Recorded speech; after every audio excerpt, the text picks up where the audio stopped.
할렐루야. 반갑습니다.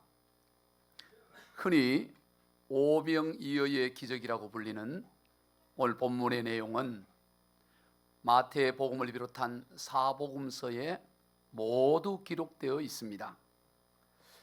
예수님께서 공생의 기간을 통해서 행하신 가장 잘 알려진 기적 가운데 하나입니다.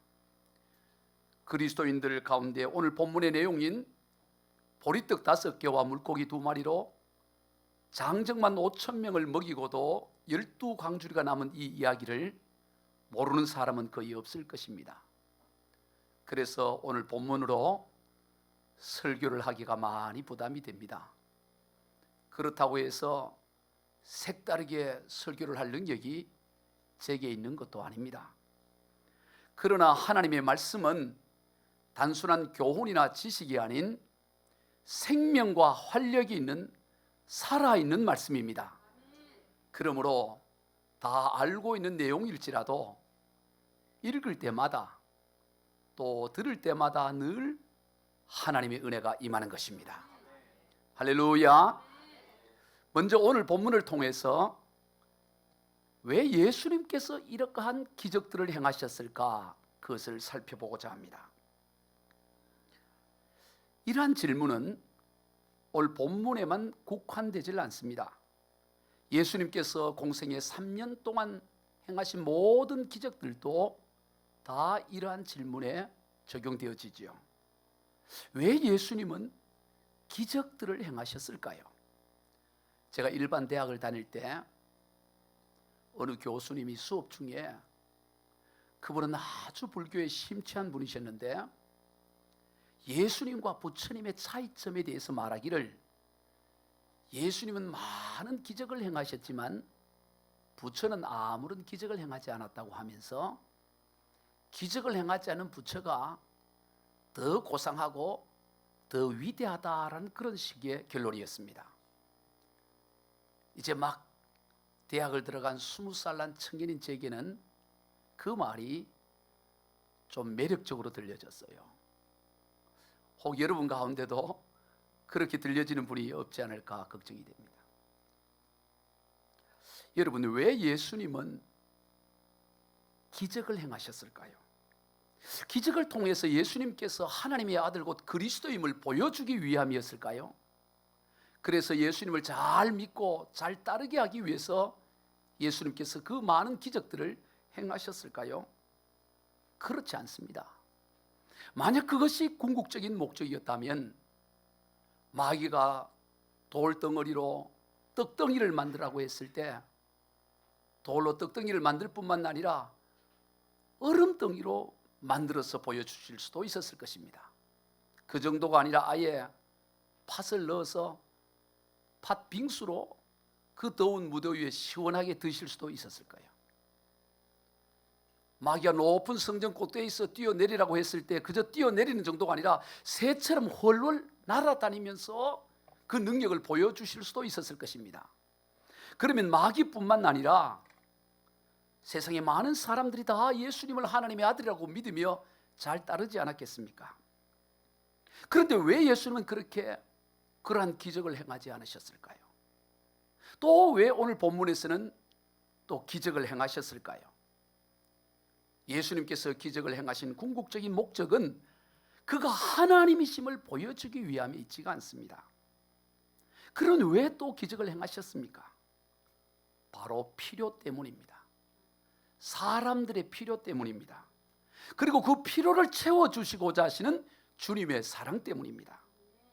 오늘 본문과 비슷한 내용을 가지고 있는 마태복음 15장에서 보리떡 7개와 작은 물고기 2마리로 장정만 4,000명을 먹이고도 7광주리가 남는 그런 역사를 기록하는 가운데 예수님께서 왜 그런 기적을 행하시느냐에 대해서 마태복음 15장 32절에 이렇게 기록되어 있습니다.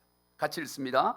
예수께서 제자들을 불러 이르시되 내가 무리를 불쌍히 여기노라. 그들이 나와 함께 있은지 이미 사흘이며 먹을 것이 없도다. 길에서 기진할까 하여 굶겨 보내지 못하겠노라. 왜 예수님께서 보리떡 7개와 물고기 2마리로 4,000명을 먹이는 그런 놀라운 기적을 행하시느냐? 그것은 그들이 이제 집으로 돌아갈 때가 되었는데 저들이 돌아가다가 배가 고파서 기진할까 봐 그것이 불쌍해서 주님께서 기적을 행하신다, 그렇게 말씀하셨습니다. 굶주린 백성들의 그 필요, 또 그 필요를 채워주고자 하시는 주님의 사랑이 바로 그런 놀라운 기적을 행하게 하신 것입니다.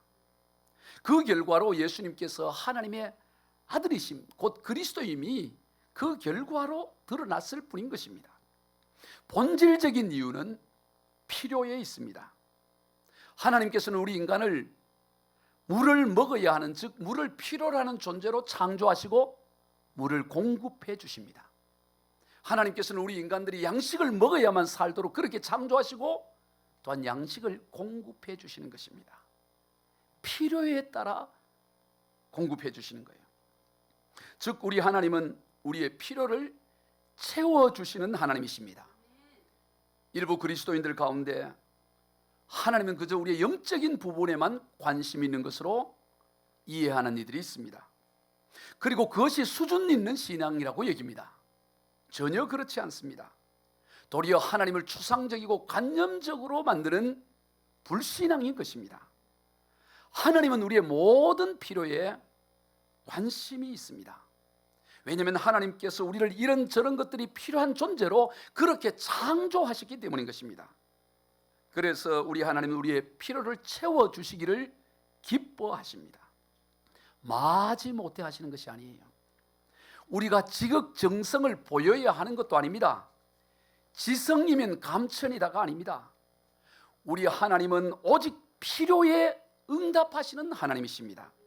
왜냐하면 하나님은 우리의 아버지 하나님이시기 때문입니다.